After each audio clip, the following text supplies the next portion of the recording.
And hello everyone, it is Peter Sam, the Narrow Gauge Engine here, and I'm back. You can all celebrate right now. Yay! There you go. I'm back. So today we're going to be looking at the Railway series once again.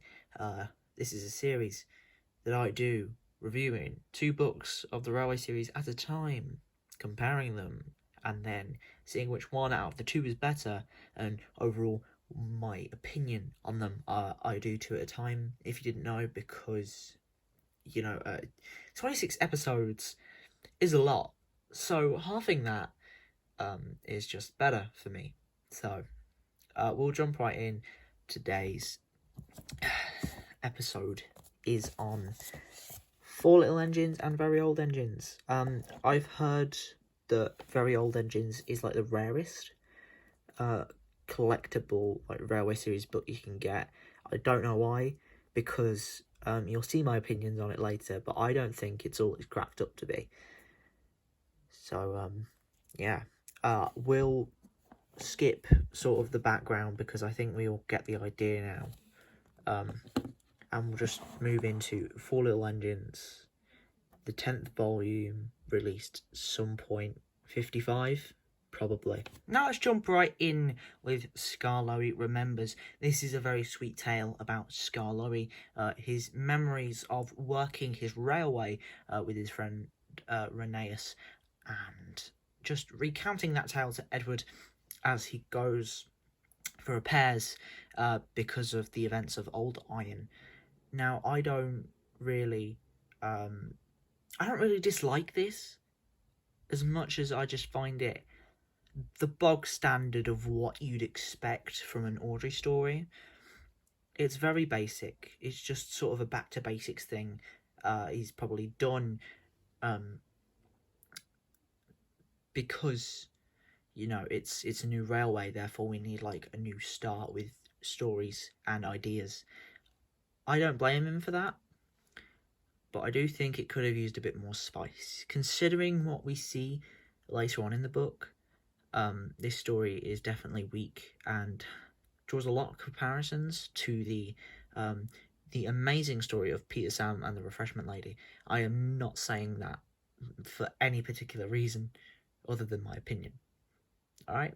Anyway, Skarloey Remembers, very basic, very, I don't want to say it's nothing, because it is something, but it's just very little of something, rather than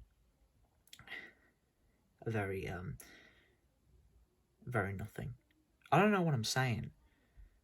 I'm very tired. Please help me. Next up is the story simply called Sir Handel. Now, in the TV series, this is actually called A Bad Day for Sir Handel. I pretty much have the same opinion. It's just Sir Handel, isn't it? In my opinion, Sir Handel, the story, should go in a category of its own. I think, really, that it's its own sort of story. It differs from other, mean, snidey engines, because his little body, like, is really contrasted with his big personality, his big ego to himself, and his self-importance, and his, his just overall cockiness that makes him come across as, like, pompous and, deceitful. I think Sir Handel is a good character. I don't think he's the best Narrow Gauge character, because obviously, hello, but, he definitely has personality. It shines through here. There's nothing really bad that I can say. It's just very, very mediocre, but like in a good way. Like, it's better than Skarloey Remembers, because Skarloey Remembers isn't too much. It's very simplistic. So Handel is more complex. I wouldn't say it's it's complex by any means. I'm just saying it's less simple, more convoluted. Does that make sense? Probably not. Let's just move on. Now, Peter Sam and the Refreshment Lady is up next, and I've got to say, it's bloody perfect. It is the pinnacle of an Audrey story, exactly what you'd want. It sort of mirrors one of those early day sort of stories, but done to a much higher standard, and it is just a joy to read. Honestly, I don't think that you could go through this without actually thinking, well, that's bad. I think every page brings something new to the table. I think every illustration is done beautifully. I can't fault it. I can't fault it. So yeah, it's getting a 5. Pretty short, this one. So I'll move on to the last story. Now, Old Faithful is next, and it houses another perfect story, another 5 out of 5. This might be the only book that's ever scored 2 5 out of 5s. It probably will be, and you know, I don't see a problem with giving 2 5s, because this is perfect as well. It's the perfect send off to Skarloey until we get him back later on in the Little Old Engine, I believe it is. Now, Old Faithful is sort of a mix of everything we've seen so far. We have Sir Handel. We don't have Peter Sam, but then again, that story sort of standalone-ish in a sense. We've got Skarloey Remembers in there as well, and really, it just sort of caps off the book in such a perfect way. I can't fault it. Again, I think every page, every illustration has something new to bring. It has something good about it. I can't really fault it, to be honest. I think that this is what Reverend Wilbur Awdry is all about. These sort of underdog engine stories that make them so likeable. It's done in such a good way as well. So yeah, that's just my opinion. So we're going to continue now with Very Old Engines, and I gotta say, just a slight warning, it does not live up to how rare it is. I think it's a bit weak, is all I'm saying. It's written in a way you can't really attach yourself to it, is what I'm going to say. And it's shown through this first story of Crosspatch. Now, Crosspatch is about first part of Skarloey's journey as he works along the line, his railway that he's been working on for 100 years now. And it's written in a way that it's like a biography. I swear, the only thing that sort of makes it a story is the fact that we know that Skarloey is telling it from the first few pages. The ship illustration is iconic as well, which is why I'm not going to judge it too harshly, because it's got one of those most amazing illustrations done by Mr. and Mrs. Peter Edwards. It's just, I have no quarrels with the illustrations. It's just the way it's written that really sort of bugs me. So I guess we'll just move on to the next one. Next up is Bucking Bronco. I've got to say, it's the weakest one here.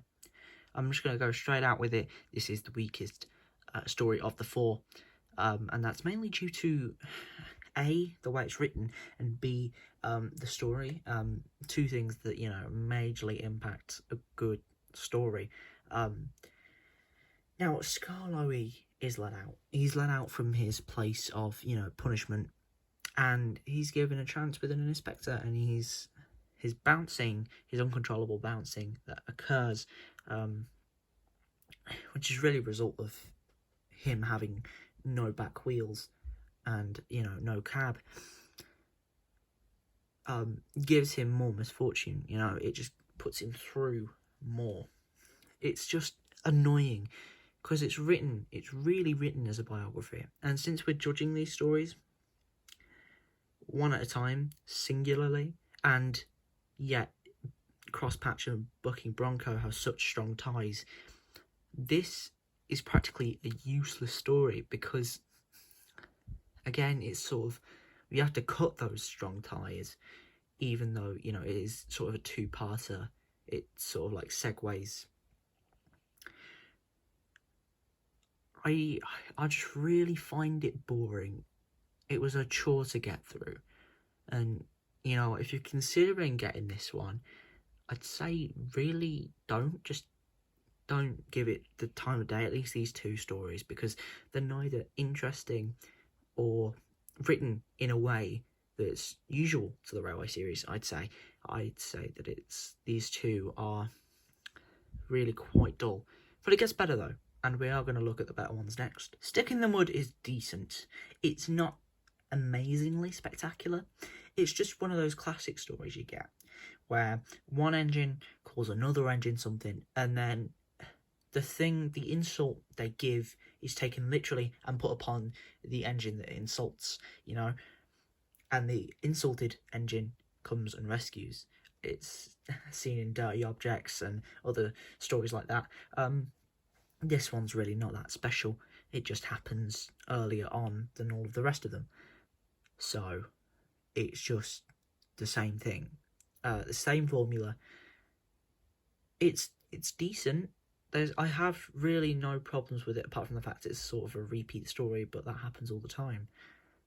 And yeah, that's pretty much it. It's just decent. There's nothing amazingly good, there's nothing amazingly bad, just decent. Duck and Dukes is next. Gotta say, I had high hopes, and they weren't really fulfilled. The mistake that Duck makes with the Dukes, and him thinking, well, it's, Dukes, to do with, the Great Western engines rather than the actual ones. And Peter Sam's thinking that, his Duke, the one he worked on the railway with for so many years, that's not been seen yet, is dead. It's quite morbid for something so happy. The television plotline, it's alright. I don't mind it personally. It's nothing. Again, it's just decent. It's just an average sort of, story the Reverend would write, and gotta say, it doesn't tie in to the Duke the Lost Engine saga all that well, considering I don't know if Reverend was planning this, but he didn't plan it very well. He didn't give any hints on what a future story might be, and what a future book might hold, especially when it comes to Duke, and the title is Duck and Dukes. But yeah, it's just weak in all the ways I thought it was going to be strong, which sort of dampens my view of the episode a lot. Yeah, that's really all I've got to say about this one. Was expecting more. I still don't mind it. It's just I always held hope that this was going to be a really good one, and it wasn't.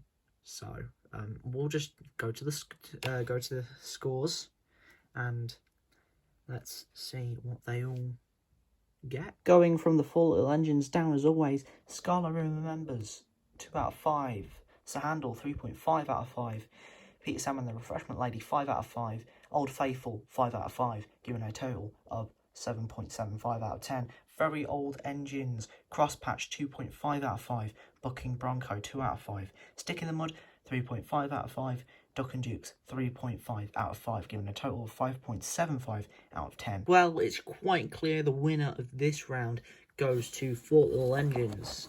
Now, being this book so far is the only one that has 2 5 out of 5s. I think it's the only one to have a 5 out of 5, like, ever. I think this is the first 5 out of 5 I've given, and to give it as a double whammy is an honour. This book is amazing, and right now it is just under Tramway Engines, which is so far the best book that I've reviewed. It is really good. It's worth the read. Very Old Engines, I'd say, as much as I would like to recommend these books, I'd say Very Old Engines. Let me just get it up here. The first 2 stories aren't worth it, but the last 2 make it, bearable. It's just, the first 2 really give it some sense of boredom. It's just the way it's written, I think, in my opinion. I don't think it's a classic Audrey story in any means. But if you want to give it a read, give it a read. I just don't really take to it as well as I did with Four Little Engines. Anyway, I've been Peter Sam, you have been you, and I'll see you next time.